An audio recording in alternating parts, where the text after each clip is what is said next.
Then I am Betty Chavi from Betty and Emery in Chemistry. Let us see today the continuation of the haloalkanes and alkanes. Regarding the chapter, I have completed preparation. Physical property and regarding the chemical properties, nucleophilic substitution, SNO and acetone we have finished. Both are very important topic. Prepare yourself for board as well as the NEET. Now let us see today important topic. Actually I can say the topic we are going to see is today is called as optical activity and optical isomerism, that you might be studying already separate chapter. Apart from that, this is given based on the SN1 SN2 importance of aspect. It is discussed in the chapter, so you have to make thorough of the knowledge. Let us see what is the heading is given is stereochemical aspects of nucleophilic substitution reaction. That means what level this substitution reaction is related with stereochemistry. We are going to see stereochemistry is one of the optical isomerism is under the stereochemistry. So a separate topic we have finished. Stereoisomerism is where their relative points positions are different. It is called as a stereoisomer. It is divided into geometrical as well as the optical isomerism.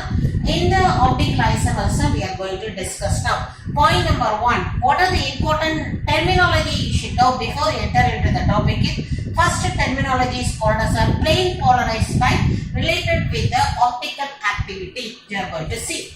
First, what is the meaning of plane polarized light mean? Now imagine the diagram just for understanding I am giving. It is not given in the book but it is purely for understanding. Now let us take. This is the light particle. Which is this light particle? Let it be. This is your one light. From there you are having the light particle. That light particle which is vibrate, I can say it is in the all plane. It is called the unpolarized light. So this light particle you pass through this one is called as a unpolarized light. That meaning unpolarized light. That meaning that particle vibrating in the all planes. So that is called unpolarized light. This light particle, if you with the help of the slit, you pass on one prism. That prism is called it as a Nickel prism. Okay, to that if you are pausing and the particle which is coming out, emerging out of the particle, this particle is vibrating only one plane. So this particle is called polarized light.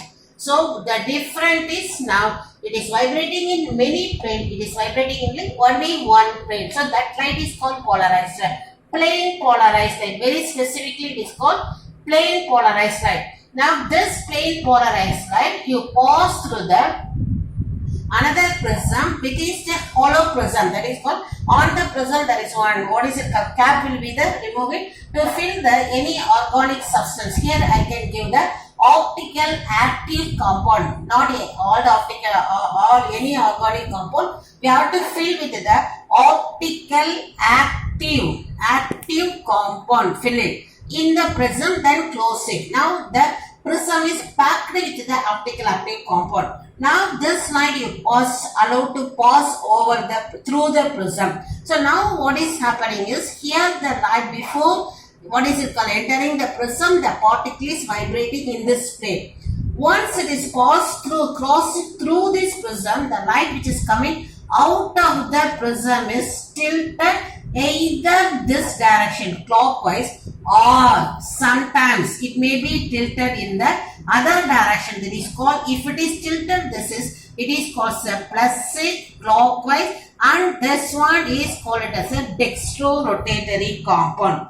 Which compound? The compound kept in the prism is labeled as dextrorotatory or clockwise rotation or positive plus. That means the light direction is rotating on clockwise. So suppose if not clockwise, in other direction, if other direction means this direction I am giving, it is you can call it as a anti-clockwise or it is called it as a levorotatory or you can call it as a minus. So this dextro is labeled with small l, levo is labeled with small l, small d, small l. So this is depends upon the compound you are keeping. So this knowledge is called it as a optical activity. Again, I am repeating, what is the meaning of optical activity? Means the some chemicals rotate the plane polarized light either the clockwise or anti-clockwise, and this phenomenon is called it as a optical activity, or we can call it as a optical isomerism. Okay, that carbon which is conditioned is that substance is called optical isomer, which is the chemical what you are keeping, isn't it? It is called as a optical isomer. Okay, with that content, this one I am completing. What is the condition remaining? We will see in the continuation.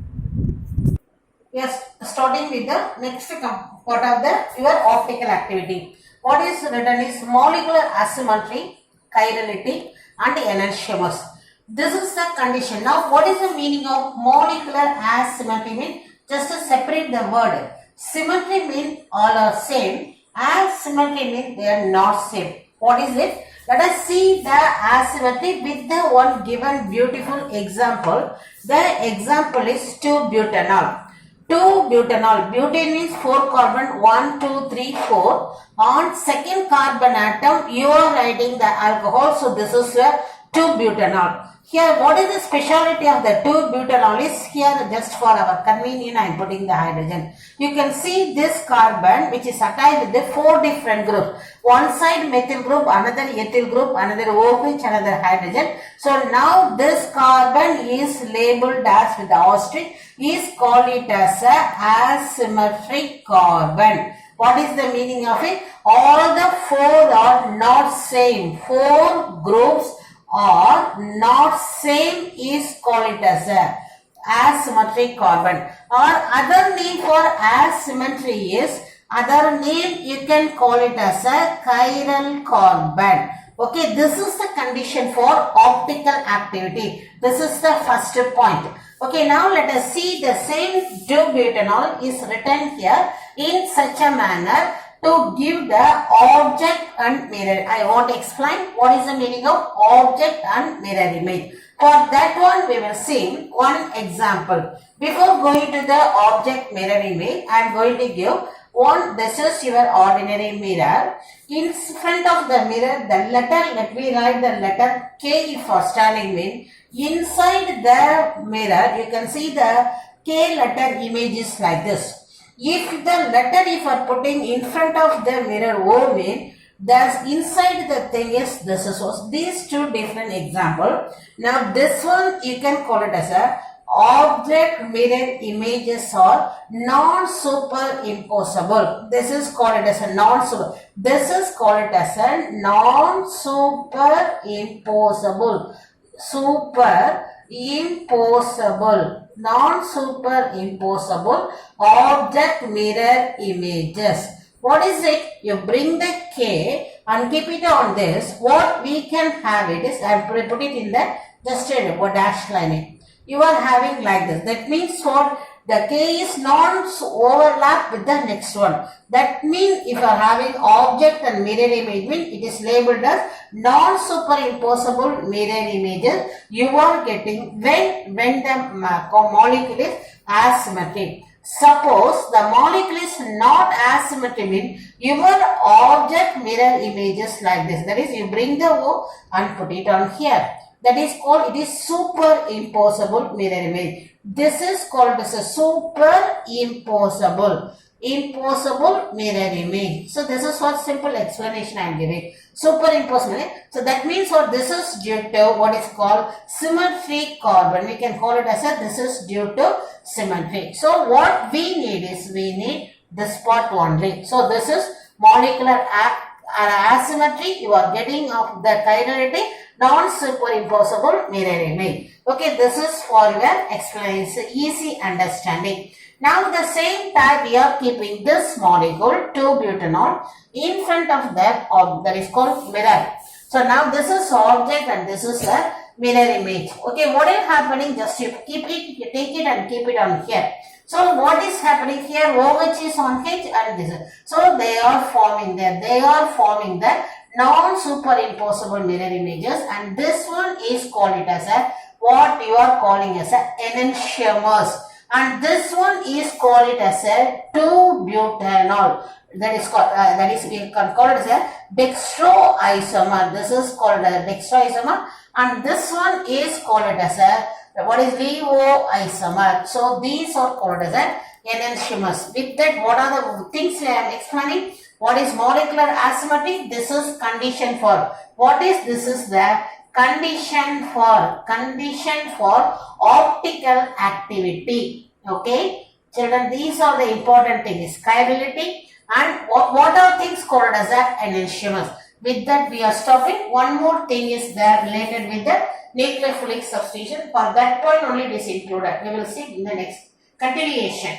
Let us see the continuation, children. Here the heading we have to see is first point is retention. So in the case of retention, simple representation is only I gave for it. Carbon with the 3 different group A, B, C, and this is the X. Here the nucleophile Y is going to attack. Now instead of the X, substitution takes place. Now what is the important point is the substitution takes place here.